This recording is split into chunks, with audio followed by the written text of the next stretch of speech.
Let's start with Judy Cairo.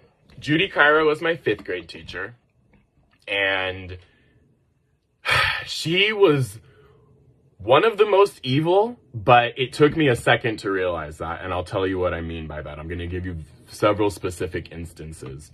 But Judy Cairo always had a sweet smile, acted motherly, tended to the class, had two children at the school, one a year younger than me and one in my little brother's class, and actually the two of them became good friends.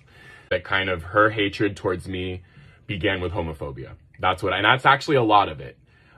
Many of the teachers that I had problems with. I didn't know I was gay until years later, but I was always a sensitive kid. It wasn't that hard to make me cry.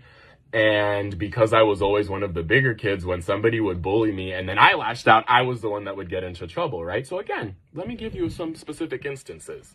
Because on more than one occasion, I caught Judy Cairo talking about me to other parents.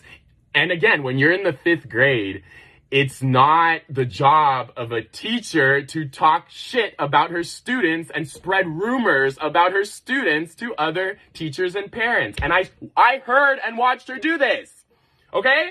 I have eyewitness testimony. I saw her do it. And again, it's so weird watching your teacher, talk badmouth you to other parents. It's such a weird thing to see.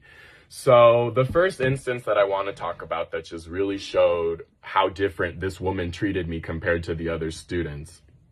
So we were watching Narnia, and I'm not justifying any of this, but during the scene when Aslan is sacrificed, a bunch of the boys in my class got up and started cheering. Ah! I joined them. I wanted to make friends. I wanted to fit in. So I joined them, even though it was completely stupid and it's not something I would do now. Imagine my surprise when I get called in during lunch to the teacher. Mrs. Cairo calls me into her classroom, and there is a sobbing student who I'm not going to say her name, and about 14 to 8th graders, right? So this one, I'm a 5th grader. These people are huge. And I'm like, what? I'm thinking to myself, like, incredulously, like, what on earth is going on? So, I just remember, like, this girl sitting there sobbing. Again, I'm not going to say her name. And she said, by the way, at this time, my name was Abraham. So I had gotten my name changed to Eric many years later. But at this time, my name was actually Abraham. So she's sitting there sobbing. Apparently I did something wrong, right? That's why they pulled me in. And you have to keep in mind, I was the troublemaker. I was the bully. Yeah. That's how I was categorized. Those are the rumors that were spread about me. And I'm not going to lie and say that I didn't clap back sometimes. I'm not going to lie and said that I sat there and took it all the time. But I'm also not going to say that it didn't come from both ways. And the thing that I'm trying to make clear and what I need people to understand is that it wasn't just the students that were bullying me and that were playing a role in this. It was the teachers and administrators and parents as well. So, this girl's crying, and she goes, Abraham started to cheer when they sacrificed Aslan. I've always wanted a lion as a pet. And I'm like, this is what you called me in for? And so all of the 8th graders are, telling me like, yeah, we have so-and-so's back. Like, don't mess with so-and-so.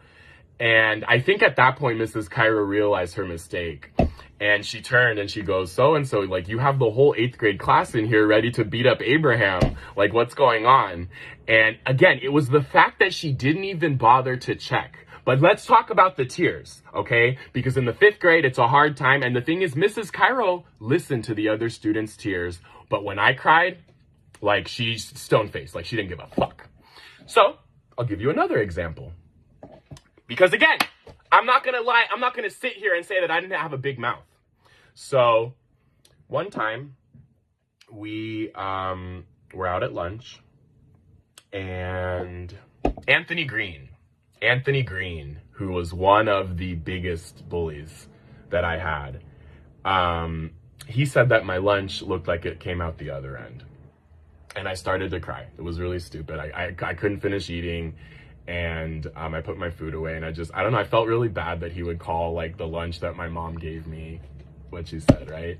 And I go in and I cry. I'm like crying. I put my lunch away, and I go tell Mrs. Cairo. She has a completely blank state, like doesn't even care. And I'm sitting there sobbing, and I just kind of like go to the bathroom to like finish crying, because again, it was so weird, because I saw that this woman knew how to be motherly when she wanted to be, but for whatever reason, she treated me like shit. But again, I didn't really put all these pieces together until years afterwards, because again, she always acted so nice and motherly, and her son was my brother's friend. So I'll give you another instance. One time we were changing for PE, and somebody made fun of my mom. Somebody said something disrespectful about my mom. I don't remember what they said, but then I said that so-and-so's mom was a lesbian. I said that so-and-so's mom was a lesbian with another person's mom. I'm not saying that any of this is correct. All I'm saying is that I returned energy. I did it quick. I did it loud. And I did it harshly. But don't fuck with me if you don't want to be fucked with. Okay? Don't start no shit you can't finish. Next thing I know, Andy is sobbing his eyes out in the classroom. I'm getting berated for what I said, and Mrs. Cairo is sitting there with her arm over him, patting his hand, just, oh, you poor thing. You poor thing. Another example. So, we used to like to play tackle football. That's against the rules. You can't tackle each other. As a matter of fact, the principal, I will get to David Welling, don't you worry. He came out to the football field once to tell us that we were not allowed to tackle, and just to let us know that if we did, that whether it happened after school or during school, if it happened on school hours, you were liable to be suspended. Corey Fong tackled me twice. Who else tackled me?